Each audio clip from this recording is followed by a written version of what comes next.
El pobre es pobre porque quiere.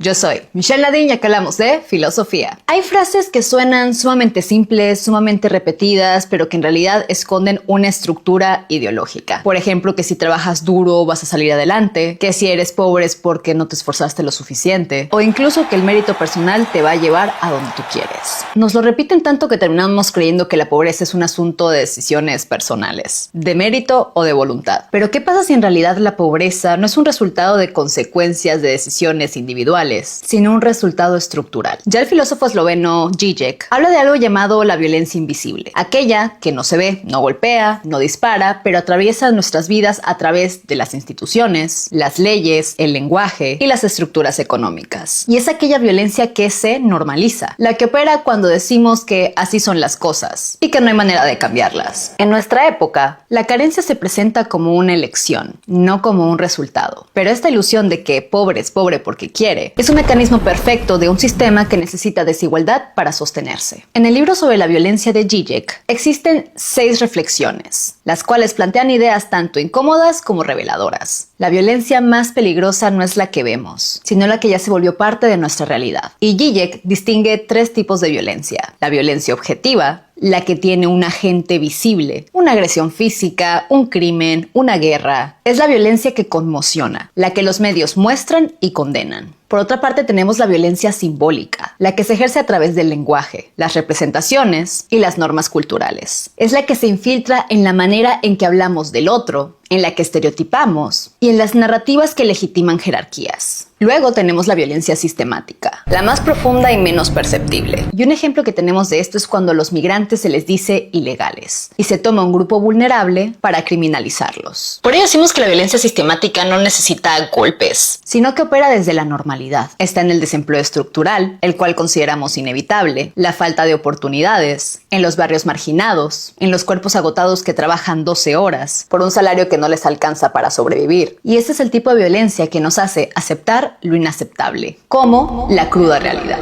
Existe también un mito en la meritocracia. Desde la sociología, Pierre Bourdieu demostró la idea de que el éxito o el fracaso dependen únicamente del mérito personal. Propuso de hecho el concepto de habitus, el conjunto de disposiciones y hábitos que determinan nuestra manera de pensar, desear y actuar en el mundo. El hábitus no se elige, se hereda y está profundamente determinado por nuestra posición social. Así como el buen gusto no es una acción libre, sino una respuesta al capital cultural y simbólico. El éxito económico también responde a un conjunto de condiciones estructurales: educación, redes sociales, herencia, tiempo, estabilidad, salud mental, acceso a recursos. Decir que el pobre es pobre porque quiere es como decir que alguien tiene mal gusto por elección, y ambos juicios son resultado de estructuras invisibles de dominación. En el plano económico, la violencia estructural se manifiesta en lo más cotidiano: salarios que no alcanzan, rentas impagables, inflación constante y trabajo sin derechos. Trabajar ya no garantiza una vida digna. El sistema lo sabe, pero prefiere culpabilizar al individuo, diciendo que no estudió lo suficiente, que mejor debería emprender. Y el problema es que no se esfuerzan. Sin embargo, lo que hay detrás es una lógica de explotación funcional. El capitalismo necesita la pobreza para sobrevivir. Necesita una masa de trabajadores que acepten condiciones precarias porque no tienen alternativa. Y como explicaría Marx, el trabajo asalariado no busca dignificar, sino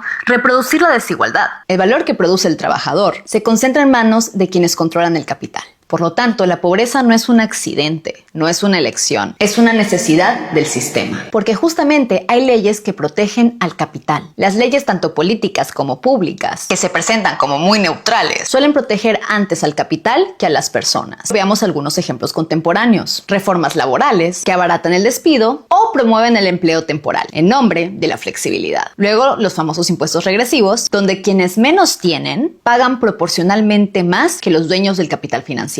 También tenemos el desmantelamiento de los sistemas públicos, como la salud o la educación, para reducir gastos, desplazando el costo de vida hacia el individuo. Todo esto configura un entramado que mantiene las jerarquías existentes. Por ello, Žižek lo describe con muchísima ironía. Vivimos en un sistema que se presenta como democrático, pero donde las decisiones fundamentales están ya tomadas por el mercado. Por ello, la política en realidad ayuda a la desigualdad, no la elimina en muchos casos. Ahora bien, la pobreza no solamente se sufre, sino que también se culpabiliza. La ideología meritocrática, tan celebrada en el discurso neoliberal, transforma las desigualdades estructurales en historias personales de éxito o fracaso. Aunque no lo crean los chairos hijos de perra, sí, yo era pobre. El pobre es flojo, irresponsable o incapaz de administrarse, mientras que el rico es disciplinado y visionario. Si hoy soy rico, es por el esfuerzo mío. Y esta narrativa cumple una función política, y es evitar que cuestionemos el sistema. Porque si la pobreza es culpa del pobre, entonces el sistema no tiene nada que ver. Zygmunt Bauman llamaba esto la individualización de la precariedad, donde los problemas colectivos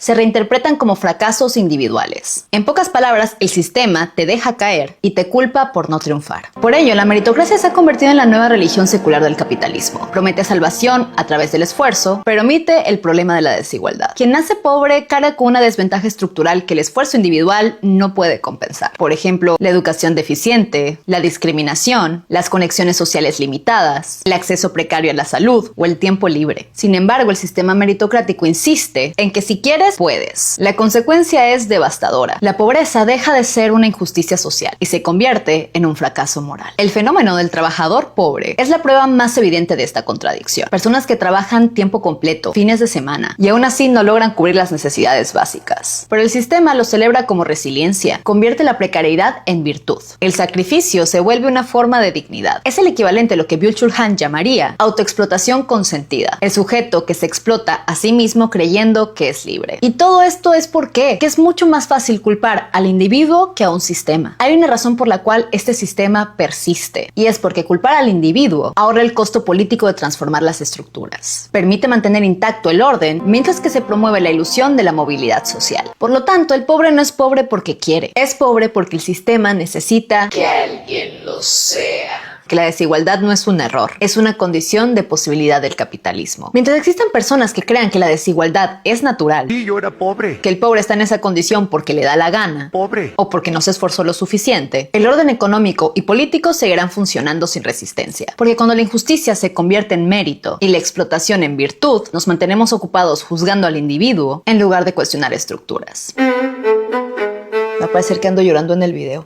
Ok. Si te gustó este video, no olvides darle like, seguirme y comentar. Y nos vemos en el siguiente video. Bye.